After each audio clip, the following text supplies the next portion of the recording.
And welcome back to another installment of the 5-Star Podcast of Wrestling. I'm your host, Sean Meyers, coming solo today, and want to introduce a new format to the 5-Star Podcast of Wrestling.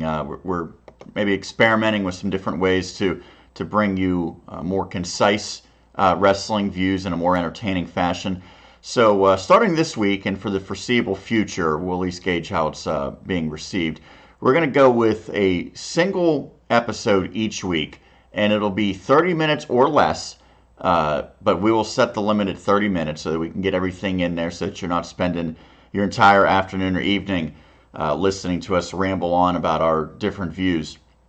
And it's going to cover Raw, it'll cover SmackDown, it can also include NXT 205 Live, of course, upcoming pay-per-views, reviews of past pay-per-views that just took place. So instead of breaking it down into a Raw recap each week, a SmackDown summary each week, a trending topics, a pay-per-view preview, or what have you, we will consolidate it all, and we'll discuss what we think is the most important. If that means we only get 5 minutes to talk about what happened on Raw, so be it. If it means that we're spending most of our time talking about Ring of Honor or New Japan or a big signing or injury across the world of wrestling, then we'll do that and make that our focus, and then still try to squeeze in some WWE weekly programming. But week one of the new format, hopefully you enjoy it.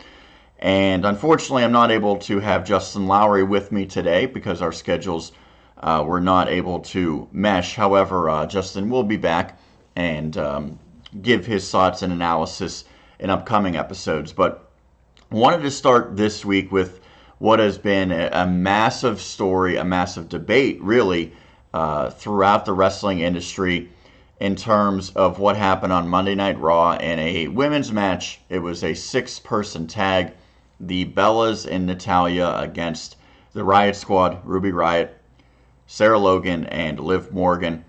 And what basically happened was Liv Morgan was injured during the match, severely injured, legitimately. I say severely. She basically got kicked straight in the face by Brie Bella while Brie was doing the yes kicks made famous by husband Daniel Bryan. She seemingly was knocked out. The official, for whatever reason, was not able to detect it right away. Brie Bella seemingly didn't know exactly how to handle the situation, went for a cover. Somehow Liv actually kicked out, despite the fact that she was pretty much out of it at that point, maybe just on reflexes and instinct alone. Fortunately, you see the picture here. WWE did not post a picture of the yes kicks, and obviously you can understand why. They, I'm sure, want to avoid that topic as much as possible. But what happened was, Brie was doing the yes kicks, which are supposed to hit you, right here in the chest. It's hard to imagine how you would miss and hit someone right in the face and seemingly the nose area. But that's what happened, and it actually, upon review, looked like maybe 2 kicks caught Liv Morgan there. So she was pretty much out, was able to kick out, and then Brie sort of like picked her up and then with dead weight dragged her into the corner. Basically had one of her teammates tag in from Liv Morgan, and then Liv was like stunned on the outside, came back, and a few minutes later did a triple suplex spot in the match before she rolled out. They went to a commercial. At that point, they determined that she could not continue in the match, and the trainer's medical staff was down there checking on her at ringside. So it goes back to a number of topics that came up from this. One, this is now a recurring theme, it seems, with Brie Bella in recent weeks. Since her return, which was, no more than a month ago. I think she returned to the ring in Columbus, where I was at the show. Right off the bat, she had some ugly exchanges, ironically, against the Riot Squad in that one. The 2 suicide dive attempts. Now, the first one, I'm going to give her the benefit of the doubt. I actually think Sarah Logan missed a spot. Brie, as far as I could deduce, was not supposed to hit that first dive. She was supposed to be caught with a forearm, and Sarah was a little slow getting there. So if you're Brie Bella, you're not going to dive out there when the spot is that you're going to get hit before you dive. So I get that that looked ugly, and probably just miscommunication on that more than anything. The second dive was bad. Looked like she very easily could have hurt herself or landed on the legs ankles of the opponents, which very easily could cause injury there. So she just really missed the spot badly. Lucky that she didn't hurt herself or someone else in that instance. Now, for some bizarre reason, Brie has been working both Raw and SmackDown. Of all people, she's the one, much like John Cena, that could basically go back and forth, which is an issue in its own right. But fast forward, I think maybe just a week or two, she's doing the Daniel Bryan storyline on SmackDown against The Miz and Maurice. Well, Andrade Cien Almas and Zelina Vega get involved. It leads to Brie Bella taking out Zelina Vega with her trademark running knee. And it's the one where she screams Brie mode and then hits it. By all reports, it did not create an injury, but she absolutely crushed Zelina Vega to the point where it looked like, one, she could have very easily broken her nose, knocked a tooth out, two, caused a concussion or at least whiplash. And if you haven't seen it, try to go back and check out the video. It is absolutely brutal. Now, it looks incredible in the sense that if you can make it look like that without hurting someone, awesome. All the more power to you. That being said, I have a feeling more so in that case it was just luck and coincidence that Zelina did not get hurt, because Brie definitely crushed her. And that's concerning because already at that point the conversation was Brie should not be wrestling. She's dangerous to herself. She's dangerous to someone else. I know our own Justin Lowry tweeted that out. So what happens, lo and behold, about 2 weeks after that, this injury occurs with Liv Morgan. So it's a recurring pattern, all of this happening in about a month's time for Brie Bella. So the first thing that I will say is, yes, it was an accident. A lot of people, Corey Graves, Dave Meltzer, so on and so forth, accidents happen. No one's saying it was on purpose. Of course it was an accident, but there's different types of accidents in my opinion. There is just a fluky circumstance type of accident, just a bad break where, something goes awry with really both wrestlers doing it the right way. It's just sometimes, the percentages say that someone will bounce a little bit different than anticipated, or just you can land the same way 50 times and the 50th time maybe is the time that hurts you. So there's, kind of fluky freak accidents, and then there's accidents because of carelessness or even to a higher degree recklessness. I think this is more along those lines. I think Brie is just, I don't want to say going out there with reckless abandon, but she's not executing these moves completely properly, and as a result, they become somewhat dangerous. Again, this is the yes kicks, which are directed towards a person's chest. It's inexcusable, in my estimation, to hit someone in the face twice. Yes, other people have done it. Seth Rollins did it to John Cena. That was a knee strike that's supposed to be in the face area, at least. And Seth, had a track record for a few other things. I think those other things, like the injury that ended Sting's career, that's just a fluke. That's a bad break because it looked like the buckle bomb was executed correctly. In this case, I think Brie Bella has messed up her execution of all these moves. So is she the one to blame? I think certainly. And should it maybe create a different role for her, force the company to maybe reconsider how they're using her? I would say yes to that. I think Nikki Bella is a very solid in-ring performer. I think Brie was always slightly below average, and taking time off to have a kid, ring rust that resulted from her being away from wrestling, it's certainly showing she's not ready. So either have her work down in NXT and the Performance Center to get much more up to speed, or just don't use her in a wrestling role. I understand they love the Bellas and what they bring, but to me, this is, I don't want to see Brie Bella wrestling. Even before she was hurting people, I did not want to really see her wrestling, but this just cements it. I don't care who you are if you're hurting people consistently. And that's one thing I didn't like about Brock Lesnar, is that he was allowed to kind of get away with this, and the company to an extent probably encouraged him being super stiff with guys, legitimately busting people open. I don't like that. I mean, I understand wrestling in a sense is you give the impression that you're hurting people, but you never want to see people actually really hurt. And for Brie Bella to have all of these incidents in a short period of time, I think it's more than just a coincidence, more than just an accident. Again, yes, these aren't intentional, so in a sense they are accidents, but they can be avoided by Brie either, getting back to where she needs to be a regular in-ring competitor. And I don't know that she's working a lot of house shows at this point. I'm pretty sure she's not, actually. So go out there once a week after taking, 2 years off. You're going to be rusty. You're going to be off the mark. And the company should have had better foresight. And at this point, Brie Bella just needs to be better at what she does. So that's my take. Hopefully Liv Morgan comes out okay. I know talking to some people that whether or not she had a concussion, she was seemingly okay after the show. They'll probably, as a precaution, keep her out of the ring for a while. Make sure she goes through all the testing and is approved for that. But just something you hate to see. By the way, and before I move on, it was handled poorly by everyone, the ref and the other wrestlers in the match. Brie, when she hit that, should have basically just backed off. You have to know, you feel on your shin that you just crushed someone in the face. She went for the cover, just back off and basically let the ref get in there. I don't think the ref knew that there was an issue. That's on him, that he needs to be more aware of what's going on. But if he sees the kicks and then a quick cover, he might not have had an opportunity to even really see the eyes or the face of Liv Morgan. And then to drag her to the corner is probably dangerous. And then for Liv to, in her state of mind, not really knowing what was going on, be allowed to come back in and take that suplex spot.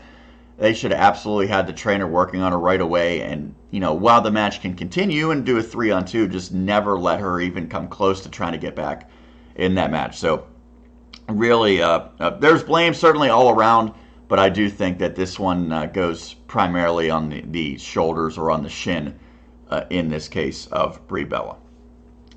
Couple other notable things that happened on Monday night, since we'll stick with Raw, since that's what we started with, is the tease of the dissension among the Shield. And this is, I would say, to be expected. Basically, it is something that there's history with. We know that Seth Rollins turned his back initially when the Shield broke up by attacking Ambrose and Reigns when they reformed, which I was not a fan of them coming back together yet. I thought there was more money to be made down the line with more build-up, more anticipation, and it kind of just feels like, it's sort of just a convenience grouping now, maybe to just try to elevate all the guys and to try to keep Roman getting positive reaction. I'm not a huge fan of how the Shield's reunited. But anyway, we knew that there would have to be at some point someone turns their back on the group again, and obviously I highly doubt it'll be Seth again, so it leaves, would it be Dean? Would it be Roman? Smart money says that WWE is pretty dead set on keeping Roman Reigns as a face. So Dean Ambrose is the guy, seemingly, and one who probably projects really well as a heel. I know that as a singles competitor, he's been a face, I think, the entire time. But he I think, is maybe the most natural heel of the three, potentially. So, it's not surprising that this would become part of the Shield return, is that the tease of maybe one of them breaking up. I thought the way that it was done was handled pretty well. It was, obviously the opponents, Braun Strowman, Dolph Ziggler, Drew McIntyre, the ones that want to stir the pot. So it made sense, but, they made good points. Points that, not only in storyline purposes, but to an extent in real life, are hard-hitting points, because Ambrose is the one who's not the champion. He's sort of the afterthought of the three right now. He was the one that was out and had to watch the other two basically elevate to the two top faces on Raw. Dean had been a champion on SmackDown, did it on his own. So does he need the Shield necessarily? No. So, all of these points make sense. It creates some interest, because to me, this storyline, which has dominated Raw, since Roman won the title, Brock Lesnar left, at least we thought he left. He did make an appearance recently at the HIAC event. But with Brock Lesnar, for the most part, out of the picture, Monday Night Raw has been all about the Shield and Braun Strowman and his buddies, which, for the most part has been Drew and Dolph. There's been some other guys involved, including Baron Corbin this past week. But nonetheless, this is a storyline that has completely dominated Raw. And to me, it got a little boring. While the Shield is going to be a moneymaker, they're going to sell merchandise, they're going to get the fans' approval, it just doesn't feel real fresh now. So, mixing in this little wrinkle, I think, is interesting because what will happen? Will it be Dean turning heel on the group? If, in my estimation, that's probably the end result. But a lot of times when WWE hints at something, they're really giving an indication it might go elsewhere. So if they're teasing that it's Dean Ambrose, will it be Dean Ambrose? Is that going to be too obvious? The other thing they did with this is Seth went and talked to Drew McIntyre and kind of made the same points to Drew, like, why are you being bogged down with Dolph Ziggler? You're carrying him, so on and so forth. So, there's multiple factors here. Will Dolph and Braun turn on Drew McIntyre? Will Drew turn on them?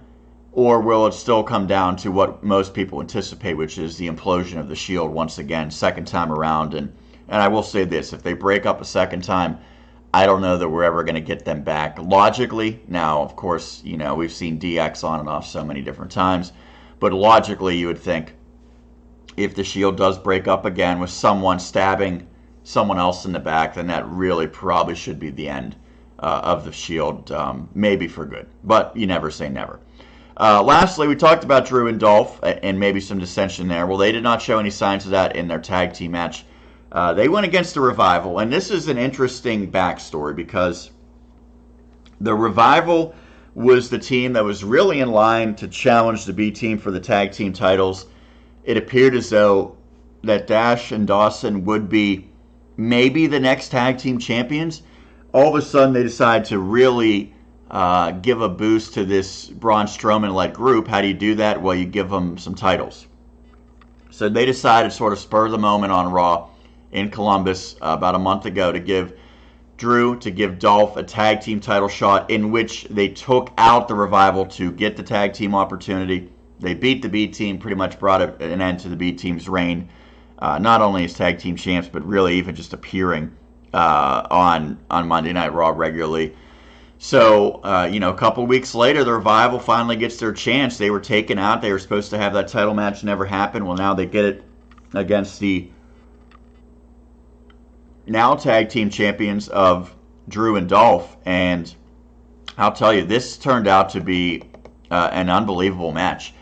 It was sort of unique in that the Revival was playing the face team. They were wrestling as faces. And if you go back all the way to when they became a tag team in NXT, followed the Revival from there. Even before they were known as the Revival, they were Dash and Dawson. I think they were the Mechanics for a while, which thankfully that didn't stick. These guys have always been heels. They have played a heel role. They have wrestled a heel style. So for them to completely do a 180 and wrestle as faces, yeah, it felt very weird, but it was enjoyable. I don't know that it would work long term, but Dash in particular was pulling out some moves that we've never seen. They were more face-style moves. And it was a competitive match. It was an entertaining match. It came down to a couple times thinking that the Revival was going to win the titles. The fans were into it. So, this was awesome to see this. And I think as great as the Revival was in NXT with all those legendary matches against DIY, so on and so forth, this was their first, I would say, great match on the main roster.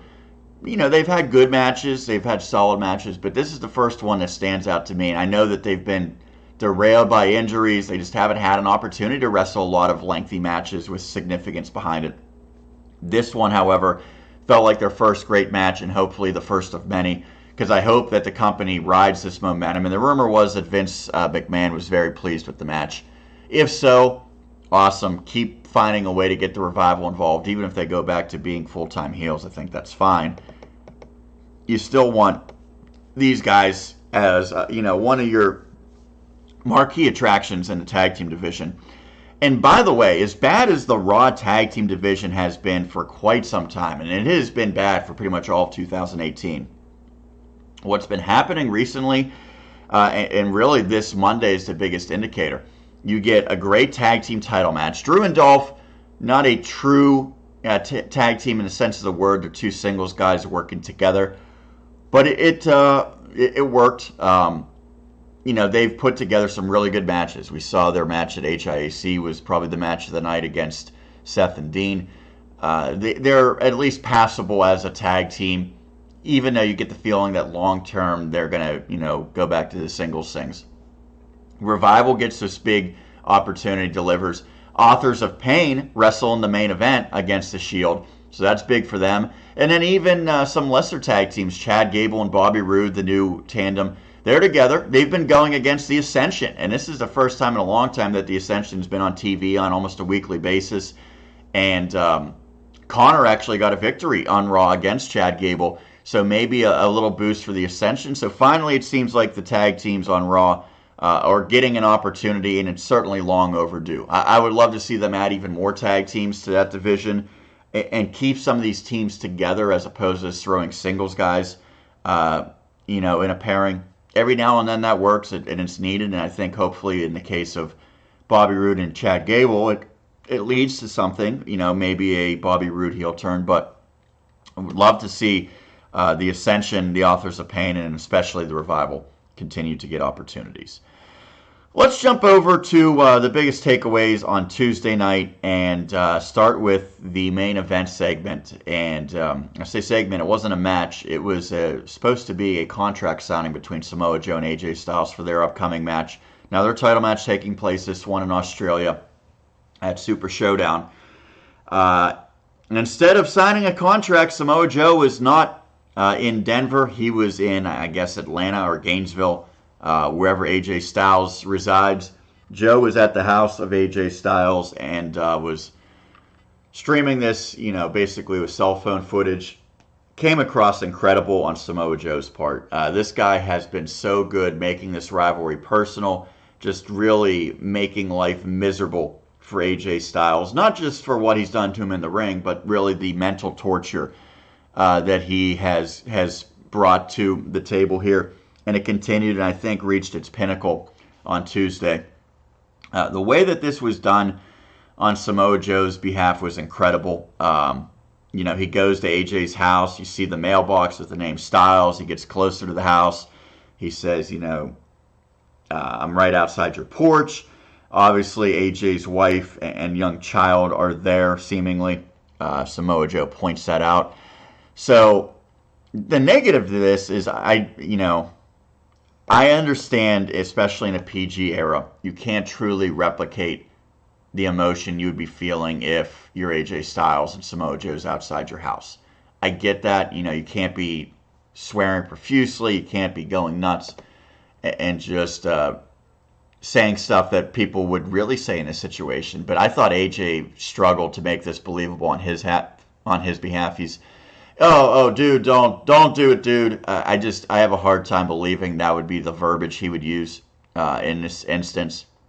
He was almost pleading and begging with Joe, whereas, I get that, I do, but just the whole, he said dude so many times, and it just came across as like AJ clearly trying to act in this scenario. Not being able to really replicate what that feeling would be like. Conversely, Samoa Joe, oh man, he is so good. He's the best heel in the company, I think. And that's saying a lot because Randy Orton's doing a heck of a job on SmackDown Live as well as the heel. But this worked for me despite maybe the shortcomings of AJ.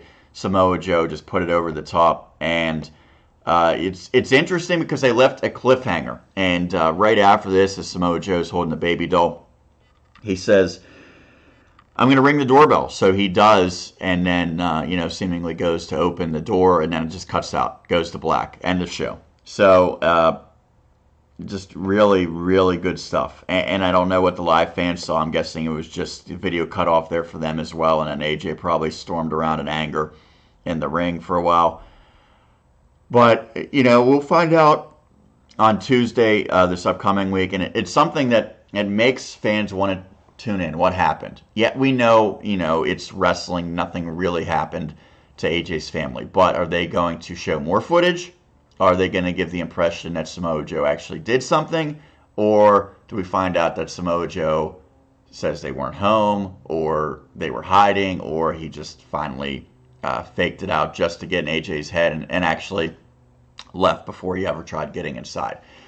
We'll find out, but it makes it interesting, gives you a reason to watch SmackDown on Tuesday night, as does The next storyline that we're going to talk about, and this is a recurring theme of SmackDown, making storylines that have you on the edge of your seat wanting to see what happens next show, because we got that with Aiden English and Rusev. Yes, a week ago, Aiden took out Rusev, finally split up Rusev Day. Aiden's the heel. That's no surprise. But what Aiden did this past week, he basically came out, cut a promo, different look. He wasn't doing the whole singing thing. It was a different side of Aiden that we really haven't seen on the main roster for the most part. And one that I think he pulled off pretty well. I still like the artiste. I think ultimately that's, his best route to be impactful on the main roster. But as of now, he needs a very serious character. I get that. So he's showing that starting this past Tuesday. He comes out and he basically blames Lana. And we saw this teased in the past. He said, Rusev, this was more about Lana breaking us up. She caused the problem, so on and so forth. And initially, Rusev, defends his wife, saying, no. Lana's in the ring. She's flipping out about this, going nuts on Aiden, almost overreacting to a sense. So, it's little subtleties. Why is Lana getting so mad when, if she's done nothing wrong, why is she taking it so personal? Well, then Aiden drops the bomb, if you will, saying, Lana, aren't you going to tell your husband what happened in Milwaukee? And he phrased it in a way that it leaves it open to interpretation. Yes, the initial thought is, well, Aiden and Lana must have had some sort of romantic fling in Milwaukee behind Rusev's back. But we don't know that because he didn't necessarily say that that's what it involved. It really could have been anything. Again, one thing that WWE, in theory, should be good at is getting the specific details right, and a lot of times they don't. In this case, I'm sure that the line that Aiden had to deliver was carefully crafted so that it would not give any indication. Had he said, for instance, aren't you going to tell him what we did in Milwaukee? Then that immediately indicates that it is between those two. But aren't you going to tell your husband what happened in Milwaukee? Well, that could mean anything. It could mean Aiden and Lana. It could mean Lana and someone else. Who knows where they're going to go with this. And that makes it interesting. We don't know exactly. There's been speculation. You see, if you read Wrestling Rumors, there's been articles written about this could be the possibility, this could be so many different possibilities that it keeps you guessing and makes you want to watch. I think this feud got a lot more interesting, and it bodes well for Aiden English, because had it just been, a 1 month feud that Rusev wins cleanly, then Aiden probably goes away, probably really drops down in the pecking order. But seems like this one could be a long-term thing. And the new side of Aiden English, they're giving him a definite change to his character. I think that bodes well. I want to finish up with one other thing that kicked off SmackDown, and it was, in my estimation, entertaining. It was R-Truth and Carmella on Truth TV. And the explanation was Truth beat Miz a couple weeks ago. Miz didn't have a title, so he couldn't take that from him, but instead he took Miz TV from him, made it Truth TV. Now, there's good and bad from this. As you see, Dan O'Brien was their guest, and ultimately The Miz came out, ended up having a match with R-Truth in which The Miz prevailed. But there's some interesting dynamics here. One, R-Truth is a guy that doesn't wrestle a lot. He's been an afterthought, but since he's been on SmackDown for at least the last couple months, he's been on almost every week.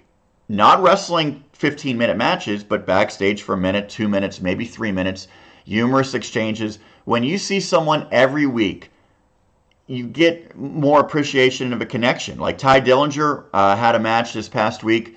He hadn't been on in months. People don't care. R-Truth on every single week makes it interesting. So that's good. Good use of R-Truth. He's a good comedic change of pace guy. The part that I don't like is that Carmella, now with him, she came across as very likable as a face, and that's the first time I felt that about her. When she was paired with Enzo and Cass, I thought she wasn't very likable. Likable as a face in this new role. She has a new look with, as you can see, the different hair. But you spent so much time building her up as the top heel on SmackDown. She was the one that buried Asuka in a sense. She beat Asuka twice for the championship. You build her up as the top heel on SmackDown, and with almost no explanation, now she's a face with R-Truth. Why? I know it's because Becky Lynch is now the top heel, but how do you put so much time and energy into Carmella, and now she's out there dancing with R-Truth in a lovable, entertaining segment to start the show? Just doesn't make a lot of sense to me. Seems like a waste. Nonetheless, that's my thoughts on this week in WWE programming. Again, new format. We want to cut it off right now. We've reached 30 minutes. We will have Justin Lowry back hopefully next week. Again, we're going to touch on Raw. We're going to touch on SmackDown. We can talk 205 Live, NXT, everything outside of the WWE umbrella, Ring of Honor, New Japan, whatever it be. We will talk about it in a 30-minute concise segment each and every week here on the 5-Star Podcast of Wrestling. Before we sign off, I want to let you know you could follow along on Twitter. 5-Star Pod Wrestle is the handle. Of course, like our YouTube channel, and you can check out all of our old videos on there. We'll have another one upcoming next week on the 5-Star Podcast of Wrestling. For now, Sean Meyers signing off. Thank you for tuning in.